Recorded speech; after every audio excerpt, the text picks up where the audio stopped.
Предприниматели Башкирского Зауралья собрались на бизнес-пикник. День работников торговли прошел в формате Open Air.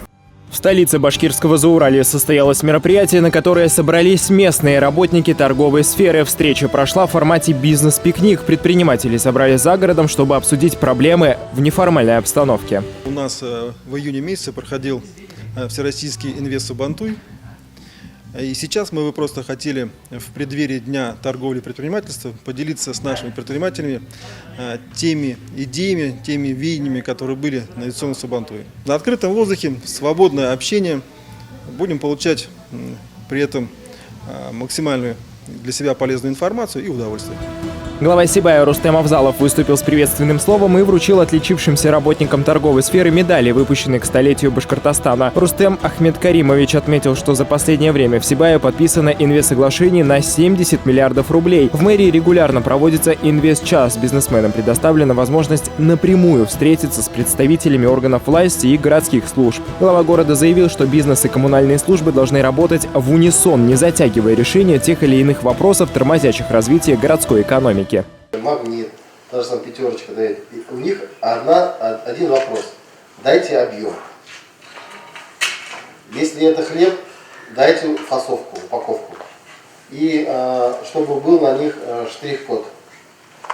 Чтобы они уже не мучились, да, если всегда сразу они же прием придут, когда объемы большие.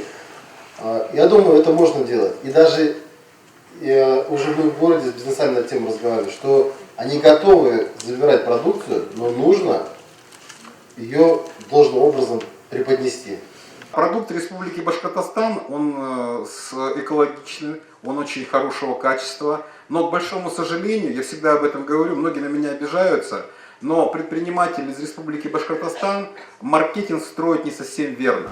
Специальным гостем встречи стал представитель Республики Башкортостан в Челябинской области Амур Хабибулин. Амур Габидулович наградил выдающихся работников зауральской торговли благодарственными письмами, выразив надежду на дальнейшее укрепление связей между регионами. Такие встречи позволяют наиболее полно решить те вопросы, которые имеются у предпринимателей.